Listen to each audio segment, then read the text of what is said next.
Okay, you ready for this? We're going to try something a little crazy. We are going to cram 300,000 years of human history into the next 5 minutes. Yeah, you heard me. This isn't your boring high school history class. This is the human speedrun. Think about it. Everything you know, everything, every person you've ever heard of, every building, every song, it all happened in what's basically the blink of a cosmic eye. It's almost nothing. Just look at this timeline. See all that empty space? For almost all of our existence, we were kind of just hanging out. The real story, the part with the pyramids and Shakespeare and your smartphone, that's all crammed into this tiny little sliver at the very end. So buckle up, we're about to hit fast forward. All right, so our speed run kicks off in an era that, believe it or not, covers about 95% of our entire time on Earth. Welcome to the long, slow burn beginning of us. So, what was our starter pack? Well, we had these ridiculously complex brains. But our real superpower, the thing that changed everything? Language. Storytelling. It was like a cheat code, It let us team up, share plans, and eventually spread out across the entire globe. We basically became the planet's ultimate invasive species. So, for thousands and thousands of years, we're just wandering. Then, the last ice age finally ends, and we stumble onto this completely game-changing idea: farming, planting seeds. But man, this new strategy, it came with a serious catch. So here's the trade-off.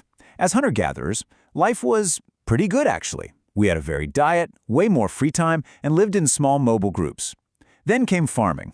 And with it, backbreaking labor, an explosion in population, and yeah, living in your own waste. But, and this is a huge but, that population boom is what made cities, empires, everything else possible.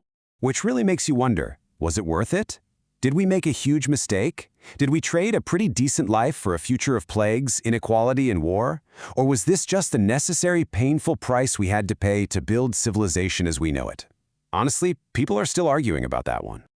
Okay, so now that we have all these people living in one place, things get complicated, fast. In this next part of the speedrun, we're going to look at how we invented the operating system for our modern world, civilization. And what does that operating system look like? Well, first you get cities, because more food means more people.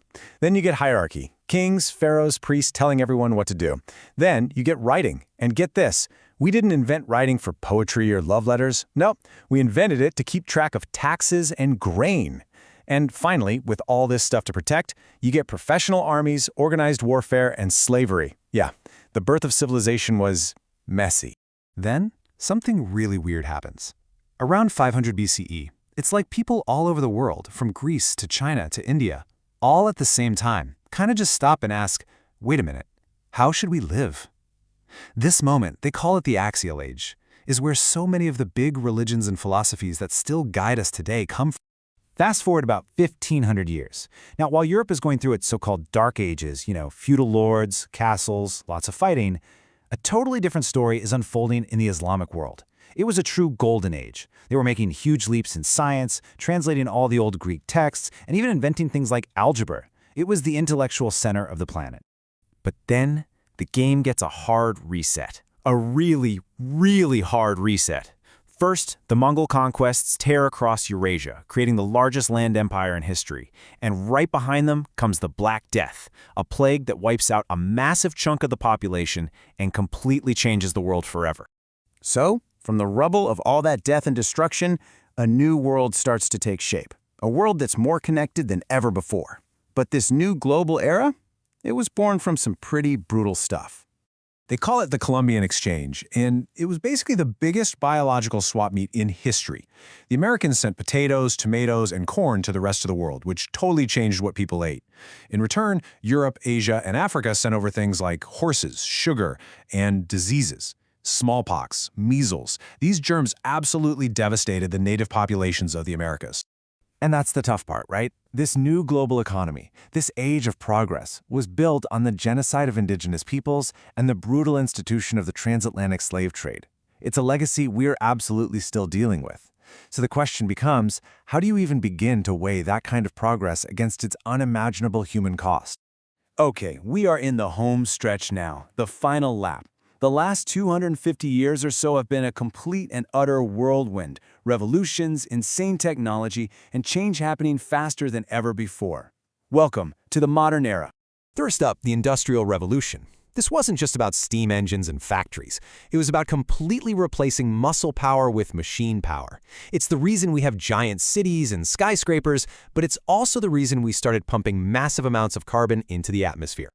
And what happens when you take all that incredible industrial power and apply it to warfare? You get World War I. It was the horrifying perfection of industrialized killing, a human meat grinder on a scale the world had never, ever imagined. And if that wasn't bad enough, just 20 years later, we did it all again. World War II, the single deadliest conflict in human history.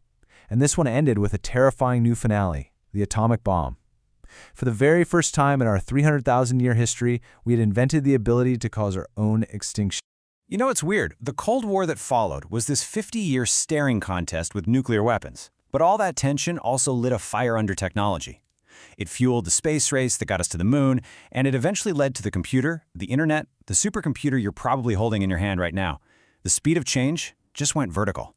And that brings us pretty much to today. The 21st century has been a lot. We've dealt with global terrorism, a full-blown planetary climate crisis, a global pandemic that shut down the world, massive calls for social justice, and just when we're trying to catch our breath, boom, the AI revolution hits, and it feels like it's about to change everything all over again. So, there you have it. 300,000 years, from chipping away at stones to chatting with artificial intelligence. It has been an absolutely wild ride. But you know what? The most important chapter of this entire story is the one that hasn't been finished yet. Because this is the key takeaway. History isn't just some dusty old book about the past. It's not something that just happens. We are making it. Right now, you are writing the next chapter with every single thing you do. So we're here, at this incredible crossroads. We have more power and knowledge than any humans who have ever lived. We have the tools to solve our biggest problems, and we also have the tools to destroy ourselves completely. So, what's it going to be? Collapse? Stagnation? Or do we manage to pull off some kind of transcendence? The final page of